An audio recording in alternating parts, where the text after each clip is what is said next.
বন্ধুরা, আশা করি আপনারা সবাই ভালো আছেন। আর পূর্বাস কিচেনে আপনাদের সবাইকে স্বাগত জানাই। আজকে আমি আপনাদের জন্য নিয়ে এসেছি কুমড়োর একটি নিরামিষ রেসিপি। কুমড়ো এমনই একটি সবজি যেটা অনেকেই পছন্দ করেন না, কিন্তু এইভাবে যদি কুমড়ো রান্না করেন আশা করি তারাও খুবই পছন্দ করবে। নিরামিষ কুমড়ো বানানোর জন্য কী কী উপকরণ লাগছে সেইগুলো দেখে নিই। এখানে আমি কুমড়োগুলোকে এইভাবে কেটে পরিষ্কার করে ধুয়ে নিয়েছি। আর লাগছে দুটো মিডিয়াম সাইজের আলু, আর আলুগুলোকেও আমি এরকম ডুমো ডুমো করে কেটে নিয়েছি। আর 2 টেবিল চামচ কোচানো নারকেল, আর লাগছে গোবিন্দভোগ চাল 4 টেবিল চামচের মতো আমি এখানে নিয়েছি। আর 2 টেবিল চামচ আদা বাটা, আর 1 টেবিল চামচ গোটা জিরে, আর দুটো তেজপাতা আর শুকনো লঙ্কা। এই সামান্য উপকরণ দিয়ে আজকে সম্পূর্ণ নিরামিষ কুমড়োর রেসিপি বানাবো। চলুন দেখে নেওয়া যাক আজকের রেসিপিটি। রেসিপিটা বানানোর জন্য আমি এখানে কড়াইতে দিয়ে দিলাম 2 টেবিল চামচের মতো সর্ষের তেল।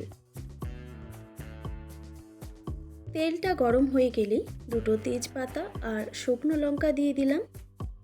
তারপর দিয়ে দিলাম গোটা জিরে। গোটা জিরেটা ভাজা হয়ে গেলে দিয়ে দিচ্ছি কোচানো নারকেল। তারপরে দিয়ে দিচ্ছি গোবিন্দভোগ চাল। এবার হালকা করে একটু তেলের মধ্যে ভেজে নিতে হবে। তারপর দিয়ে দিচ্ছি আলু। আলুটাকেও একটু হালকা করে ভেজে নিতে হবে।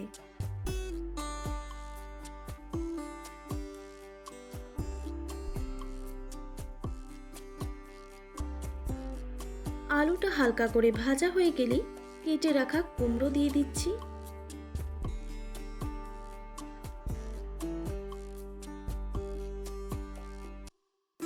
তারপর দিয়ে দিলাম আদা বাটা,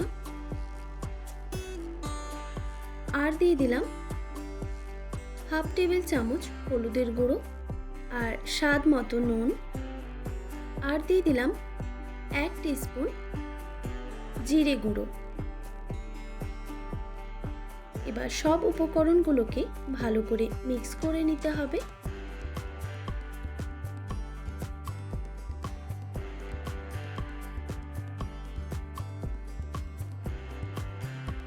তারপর একটা ঢাকা দিয়ে ঢেকে দিচ্ছি প্রায় 3 থেকে 4 মিনিটের জন্য।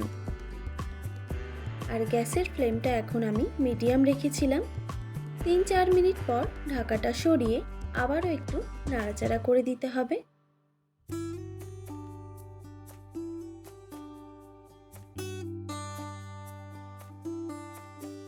কুমড়ো একটু মিষ্টি মিষ্টি খেতে ভালো লাগে, সেজন্য আমি এখানে 2 টেবিল চামচ চিনি দিয়ে দিচ্ছি।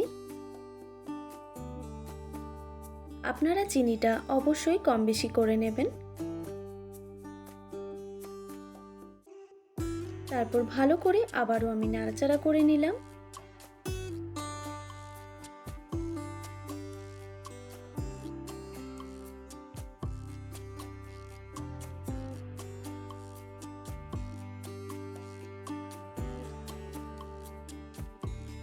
তারপর আবার একটা ঢাকা দিয়ে ঢেকে দিচ্ছি প্রায় 2 থেকে 3 মিনিটের জন্য।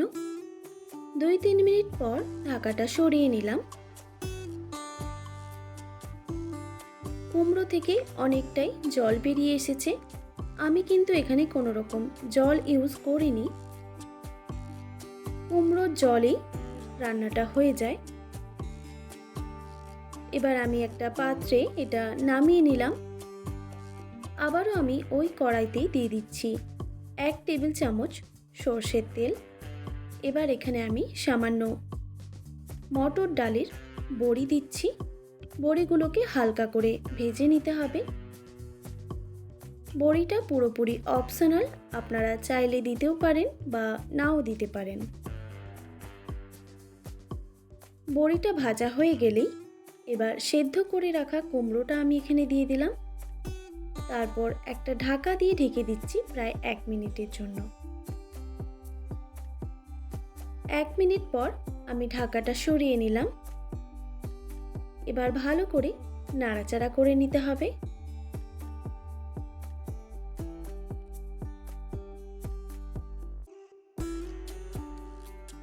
এবার আর ঢাকা দেওয়ার কোনো প্রয়োজন নেই, এইভাবে জলটা একটু শুকিয়ে নিতে হবে।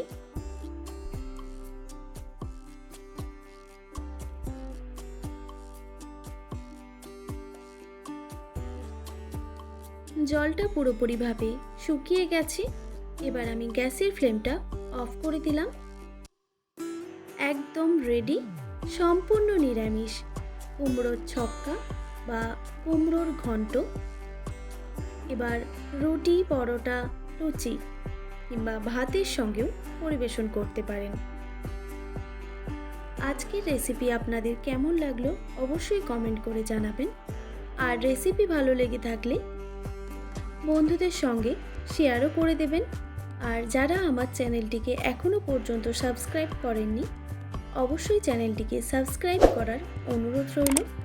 আর পাশে থাকা বেল আইকনটিও প্রেস করে দেবেন, তাহলে নিত্য নতুন রান্নার ভিডিওগুলি আপনাদের কাছে পৌঁছবে। ভালো থাকবেন, সুস্থ থাকবেন। দেখা হচ্ছে নতুন কোনো রেসিপি নিয়ে।